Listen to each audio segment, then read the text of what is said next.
Hey guys, welcome to another movie review. Today I'm going to be talking about the film The Disaster Artist.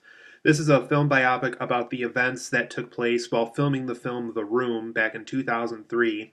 The film also depicts events that happened between 1998, 1999, 2000, 2001, and 2002, all leading up to the release of The Room in 2003. Um, this film mostly focuses on Tommy Wiseau, who is a real life actor, director, writer, and kind of his adventure of making his own film after being, turned down by several acting agencies. Just really kind of making a fool out of himself by thinking he could be this great actor. He meets a friend in an acting class who's played by James Franco's real life brother. James Franco plays Tommy Wiseau in the film, and his real life brother Dave Franco plays this guy named Greg, I think it is, at this acting class.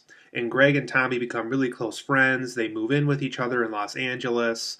And so basically, Greg is trying to make it big as an actor. He's managed to land like a couple of plays, a couple of smaller minor things in Hollywood and the LA area as well. And Tommy Wiseau is still struggling to kind of find acting jobs, things that he could just get his foot in the door, put more things on his resume with. So they eventually get to the point where the two of them decide to make their own film. And Tommy Wiseau will write the script of the film, he'll direct it, he'll star in it, and he'll give Greg a major role in the movie. And so they managed to make a script called The Room, which is still infamous and a huge cult classic to this day. And so they get people together, and the production of this film is a disaster. This film certainly lives up to the name The Disaster Artist. Tommy Wiseau really had no idea how to direct this film, how to write it, how to coach people through a scene, and so forth. So this film is all about the disaster that is The Room, and just how disastrous it was to make this really huge disaster of a film. And just kind of how it ruined a lot of people's lives in a way. A lot of people couldn't find a lot of acting work after this movie. And Tommy Wiseau to this day is still well known for this movie just because of how big and disastrous it was.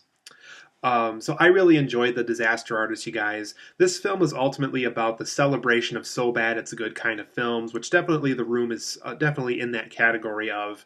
Some will tell you that, who've actually seen The Room, that it's one of the worst films they've ever seen. But the reason why it's kind of cherished to this day is because it really is kind of this wonderful disaster. You kind of just want to watch it to see just how disastrous the production was. Things are out of frame, things are cut off in the frame. Like there's even a shot in the film where it's a group of people up on a balcony somewhere of this rooftop of a building, and the person who's speaking and the person who is trying to be communicated with in the scene, one of their faces is completely cut off from the frame. And there's things like, somebody bringing up that they have breast cancer in one scene, and that's never brought up again. And Tommy Wiseau has really bad acting in the movie. They even show at the premiere of this movie that people were laughing at it just because of how disastrous it turned out. So Tommy Wiseau really had to kind of switch gears with this movie. Instead of thinking he was making this masterpiece drama, he really kind of had to accept it as this cult classic dark comedy that society kind of learned to accept and cherish due to its awfulness.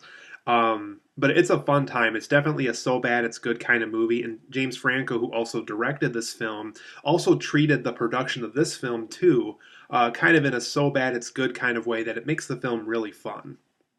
So let's get into those positives and negatives of The Disaster Artist. Like I just mentioned, the film really does celebrate the so bad it's good kind of movie-going crowd. So if you like those kind of films, if you like to track down bad films just to appreciate the good ones and so forth, The Disaster Artist respects that kind of audience. So if you like that kind of thing, if you like to watch so bad it's good kind of films, The Disaster Artist is definitely going to give your taste buds a run for their money. James Franco also plays a great Tommy Wiseau in the movie. Rather than just giving an impression of him, he really does kind of embody this person based on what I've seen of The Room, because I've only seen large chunks of it. I've never seen the entire film in its entirety. But based on what I've seen of Tommy Wiseau, off camera, on camera, James Franco really does kind of take on this persona. He really does look and act and walk around like Tommy Wiseau and speak like him, throw jokes at people like he would. I really think he embodied this character very, very well. So if he does get nominated for an Oscar, I would definitely not hesitate or disagree at all. James Franco really did embody Tommy Wiseau in this movie.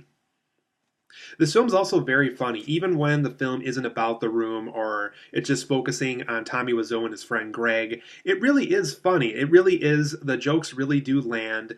You really get the impression that they're bonding as friends. That when there is a joke thrown at you in this film, it really does hit you pretty hard. It's not just one of those little, laugh for a second and then move on. There are some moments here that really kind of get to you and really make you laugh out loud. So it's a very funny movie. This film also works great as a buddy film. I really do think that James Franco and Dave Franco, rather that was their brotherhood really strongly at work here, or just the two of them really kind of figuring out what Tommy and Greg were really like outside of the room, they really did make a great buddy film here. It really does feel like they're bonding and they're understanding each other and seeing where each other come from and working out their strengths and weaknesses and so forth. It really does work great as a buddy film. I also like how the disaster artist does address that you really don't need to see the room technically to understand a disaster artist. They give you enough context when they're filming the room to kind of show you just how awful certain things are. Kind of how when Tommy wanted to be naked in the scene, everybody had to watch him be naked in the scene, and people who watched the film had to watch him be naked in the scene and so forth. So they give you enough context as to why certain things in this production are definitely not going right at all. So I like how they address that. You really don't need to see The Room to understand how awesome this movie is. So if you haven't seen The Room, don't feel too awful going into The Disaster Artist, not really knowing a lot about it. But if you have seen The Room, there's definitely a lot of scenes here where if you've seen that, you're definitely going to understand the joke even better.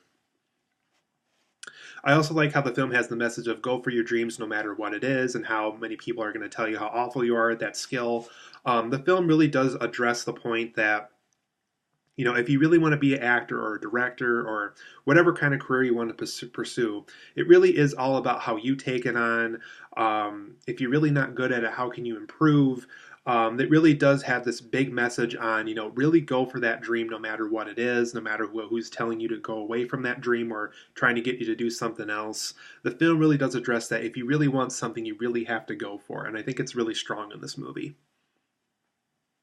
I also like how the film really does address of what exactly happened while the room was being filmed. Why was it such a huge disaster? Why are certain frames of the shots are so awful while you watch it? How come the editing is bad? How come it really does feel like certain actors and actresses weren't coached or directed well in certain scenes? Like they really don't know what they were doing on the day of the set.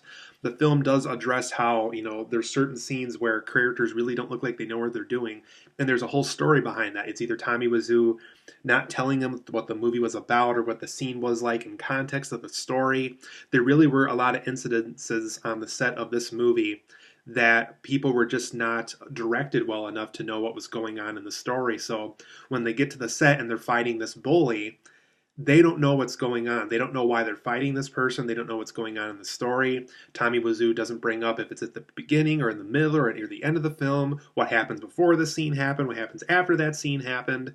There's just a lot of scenes where the film does truly address what kind of happened on the set of this movie and why it was such a huge disaster. There's also a lot of fun celebrity cameos in this film, and not just from actors and actresses. There's some directors that make some appearances in this film too. I really can't get into them because there actually is some things that happen right at the beginning of the film that is pretty fun. So if you're looking for fun little celebrity cameos, The Disaster Artist has tons of them. For my negatives of The Disaster Artist, they're more so minor things. I felt some of the supporting characters could have been written better in this movie.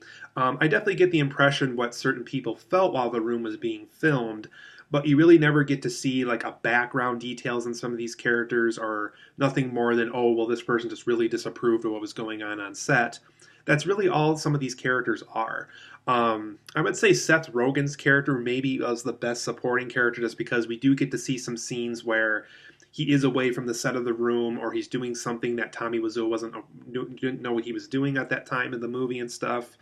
But all the other characters, besides just being like, hey, I don't know what I'm doing on the set of this movie, that's really all they're given to do once the room is being filmed in this movie. And I really feel like if there were more scenes like with the Seth Rogen fighting out, with Tommy Wiseau's money and so forth, if there was more scenes like that, I think that would have given more context to these supporting characters and would have helped the film more.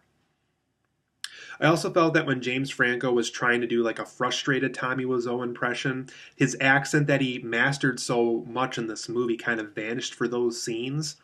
I guess without giving it away, because it is shown in the trailer, on the scene where he's like, I did not hit her, I did not, and the fact that they have to reshoot it so many times. There's a lot of dialogue in that scene that just feels like it's James Franco saying it and not him as Tommy Wiseau saying it.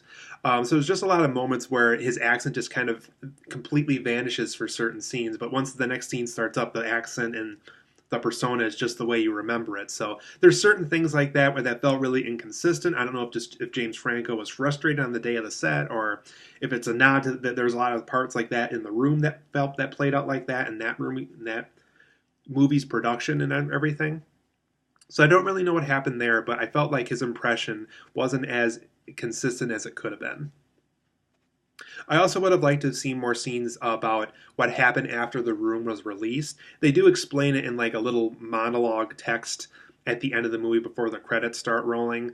But I really wanted to see more visual, like, how did Tommy Wiseau react to the DVD reaction? How does he what happened at conventions, what happened at the first convention of after the release of The Room and so forth. So would have liked to have seen more things than just, The Room plays in the theater, Tommy Wiseau has his reaction, and then we go to end credits.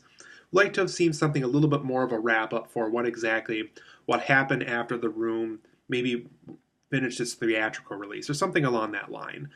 They don't really show a lot of aftermath scenes, so that's something I think the ending of this film could have done better with. But I am going to give the Disaster Artist a 9 out of 10. Really strong film, really celebrates the so bad it's good kind of movie. Like I said, would have liked to have seen more supporting character details. Once James Franco's Tommy Wiseau gets frustrated, hopefully he doesn't lose the accent. I wanted to see that happen more often.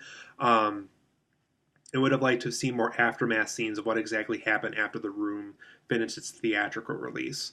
So 9 out of 10 for me. I highly recommend The Disaster Artist. It's a ton of fun. If you like those so bad it's good kind of films, it's a fun time at the theater.